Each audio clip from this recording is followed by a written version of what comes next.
someone came up to me today, right now, and told me, hey, I'm really struggling. Can you please help me in some way? Give me tools, give me some resources, give me just an outlet out of this misery.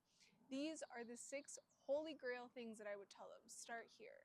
If nothing else in your day, just ground yourself in these 6 things, and I promise you, you will see change. This is Mindset by Natalia, and welcome back to my channel. Number 1, breathwork and yoga. Breathwork and yoga are essential because they're connecting you back to your body. Oftentimes we think that anxieties and feeling depression and all of these things just lives in our body, right? We need to treat that chemically. We actually need to treat that through our physical body. Anything that lives outside of your present moment is likely going to be causing you pain and suffering. As they say, pain is one thing, suffering is a choice that you make from there forward. Yoga is amazing because it combines both the breath and the actual physicality of it. Something I decided to try and was very recommended to me was somatic exercises. I will leave you guys someone on YouTube that I've been watching nonstop. Her channel's name is She Breath. Absolutely recommend it. Also, body shaking is really good. Somatic work is anything of the expression of the body, like expressing your emotions and releasing through the physical body. And they can also be specific as to what you're dealing with. Is it grief? Is it loss? Is it anger? Is it resentment? Whatever it is, working through the physical body actually sheds away those layers, and we're actually able to, like, this is like a scientific thing, we are able to release better when it comes from our body, not just, again, our minds. Embrace in that breath and just literally stop from time to time. This will really carry a lot of peace and strengthening. Any of these things that you do, the more that you're consistent with any of these things, the more that you will see changes happen in your life. Number 2 is meditation. I know that everyone and their mother tells you to meditate. And if you're like me, you used to be like, yeah, I know it's good for me. I've meditated here and there. I'll do a guided meditation here and there. But I had never ever stepped into, what does it mean to meditate? What does it actually mean to be mindful and be present and be in the present moment and have my thoughts not take over me and consume me? The way that I always really visualize this, I think about a river that's walking or passing through. And inside that river, there's a bunch of trash and thoughts and good things and bad things. And I literally see all of these thoughts that I have inside my mind, and I see them as though they're physically in the river. And when I'm really spiraling and I'm really thinking about something and I'm going in the loop and thinking over and over worst case scenarios, what I am visualize is right now I'm inside that river and I'm holding that garbage up. And the reason it feels so scary is because I'm literally holding it in my hands. I'm giving it so much power. So in those moments, what I have to physically and mentally tell myself is step outside of that river. The more that you're able to become an observer in your everyday life, the more that you don't hold things as deeply. It's like you acknowledge that feelings are there, emotions are there, but you're not living inside of it. You're not living inside of the sadness or the fear or the anger. You're actually kind of letting it just flow by. Something I absolutely recommend for this is an app. It's called the Healthy Minds app. It's a free app. Absolutely recommend it. You also take a progress report every month or so maybe, because this progress report will actually show you over time, how aware am I? How have my connections strengthened? How present am I in my thoughts? How present am I to be able to shift from one thing to the other in my focus? It's all guided meditations. You get to choose active meditations, sitting meditations. They actually go through and teach you the foundation and the principles of all of these things. The third one is make the body sweat. This is something that when I started feeling really anxious for probably the first time ever in my life, where I was like, how do people live like this every single day? Just feeling that pit in your stomach and just like something is constantly going wrong. You're always worried about what's going to happen, worst case scenarios. Something that, again, my partner told me was start moving your body. You need to be moving the physical body, because when so much emotional stuff is going up and on inside of your mind, that is the only thing that you're focused on. But you're not just a mind, you're not just a soul, you are actually a physical body that's here on earth. But when I say make the body sweat, I mean I want to see sweat coming off your body, because 2 things that this does.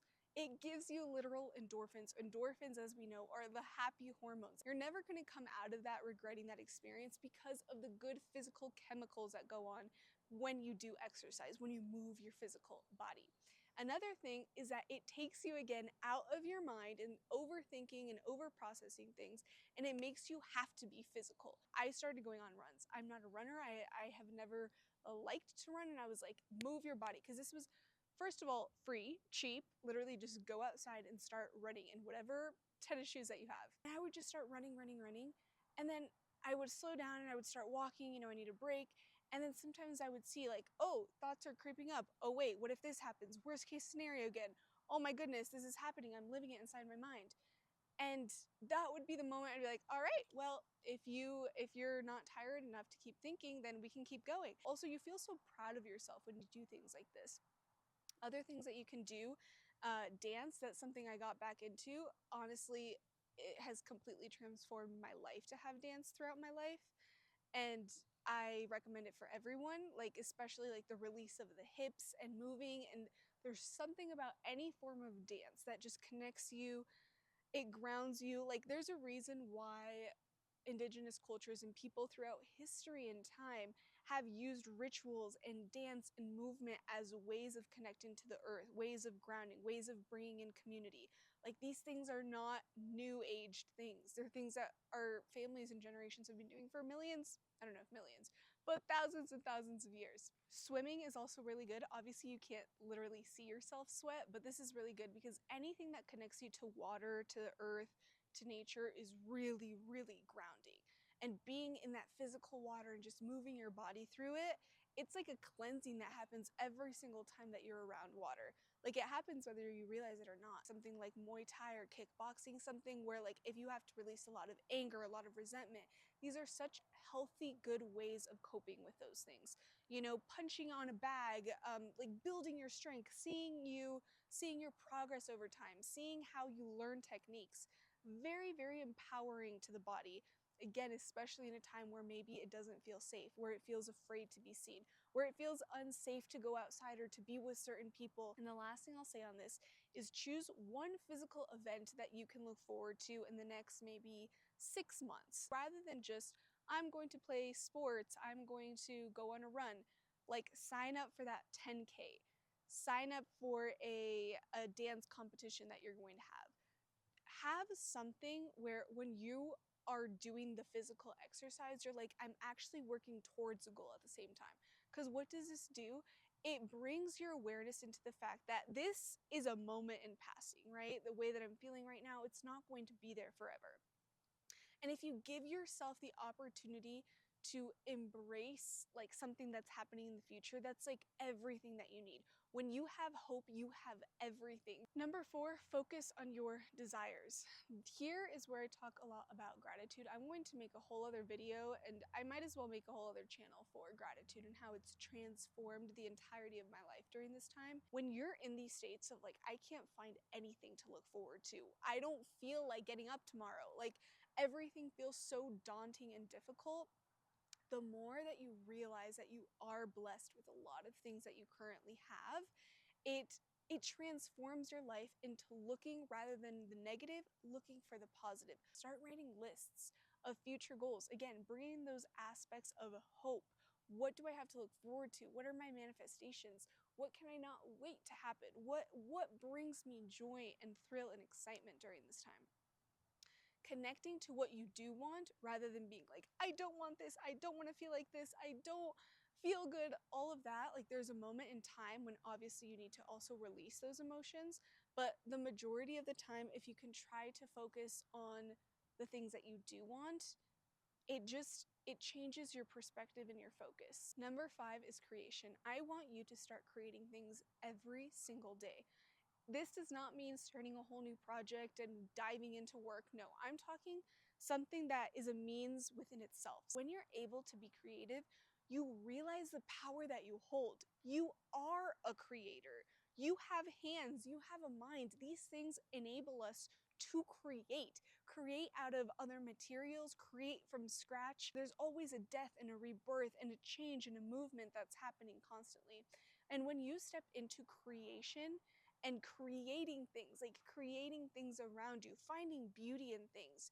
It's also life-giving and life-transforming. Every week I was like, I'm gonna make a dessert, and I would look forward to that day because I was like, I get to just create something, like literally see all of these random ingredients, and then all of a sudden you're mixing them together and you're making this whole transformation of a whole other thing. You get to look at this art, you get to look at your cakes, you get to look at a nice, clean, organized closet and say, oh my God, I did that. I know it might seem small, but like when you're really suffering and you're really in that, and I know how it feels, I promise you that these tiny little things are gonna make you feel better. When you're at rock bottom, there's no other place to go than up. I remember feeling kind of weird and guilty at one point, being like, I feel ridiculous, and I'm very excited because tomorrow I'm gonna get to go to my sister's house and I'm gonna spend some family time with her and my family there. I should be excited about a trip or about my future. And I was like, no, that sounds honestly daunting at this point. But isn't that the whole point of life? Like, isn't that when people look back and they're like, what did I not appreciate? What do I regret? You honestly, at the end of the day, end up regretting that you took those moments for granted. You took the tiny little instances in your life that had so much joy because you were trying to chase something bigger. You have it all within you to be the creator, to change your life, to transform the things that you don't want and you don't like, to focus on the good and where you do want to go and move towards it. The sixth one is speak or write. These are two different things. When I talk about writing, obviously there's journaling. The best journal that I've ever written in is called Healing Through Words. I bought it for all of my friends. I just recommend it to everyone. I literally recommend it to my therapists to share with their clients. Like, I just absolutely love that journal. Being able to just write out what's going on, write out that this is how I'm feeling. I understand that this can be a very vulnerable time, and sharing what's going on inside of you can feel very scary. So this is where speaking comes in. Speaking, obviously, the first person I can ever recommend is a therapist during this time. Therapy has changed my life, like literally in every way, in every capacity. Like if I didn't have therapy, I don't know like what life would be. I honestly am like wowed by the fact that for so many generations, people haven't had therapists, or maybe they did in different ways. Choose like really good, empowering people. For me, that might be my mom, my sister, a best friend, like people that I'm just like so close to and I can really rely on, and I can just like be truly vulnerable, like not sharing everything with everyone, right? But having those people really helps. And the last thing I'll say to this is talk to a tree. I know that that might sound like, what are you talking about? And maybe in the past, I remember hearing stuff like that, and I was like, what are people talking about? Like, go talk to your pet, go talk to the grass, go talk to a flower, to a tree. And now I find myself doing it, and I don't know what it is about it. I think it's the grounding aspect of realizing that everything is one, the fact that there is no death and separation, everything is actually just one. We're truly united, and the reason why it hurts us so much to see suffering and pain in the world and feel it ourselves is because that suffering is happening because you internally know that that's not the truth, that that's not your empowered sense of being, that that's not what your soul is here to do, that that's not the overall feeling of what it is to be a human and being a soul in this universe. And again, there's something so beautiful about nature because day in and day out, we see the transition of the different seasons. We see how at one point the trees, like all of their leaves fall down, and at another point they're blooming and there's flowers coming out, and then they're falling at a different point. And they're so strong and sturdy in the ground. I feel like that's something that I always like to go and hug a tree, and like, you're like, there's no moving this. It's been there for hundreds of years. It's helped me make sense of the world, I guess, in some way, and recognizing the wholeness of everything, and just finding strength inside of nature, finding strength in the fact that when you think that something has crumbled, it literally just transforms into a different energy. Nothing is ever lost. Grounding yourself in the present moment, finding the deep rootedness in every single moment. That's honestly done everything for my life. I hope that today's video was helpful. I hope that you use these tools genuinely for maybe the first time ever as I'm posting and, just having my voice heard and being seen online. Like, I genuinely want to help people. Like, if I can help someone, and if I can like help someone through something difficult that they're going through. Like, I really feel like that's like the whole point and purpose of life. So I really hope that you try some of these things out. When you're ready, you're going to take these steps. No one can force you to take them. People around you can't. Like, when you decide that enough is enough, when you decide that you want to change, when you decide that you want to heal, that is when it'll happen. I'm here. I'm always, always rooting for you. And I care that you're here. You matter, and that's why you're here. Thanks for watching today's video. Bye.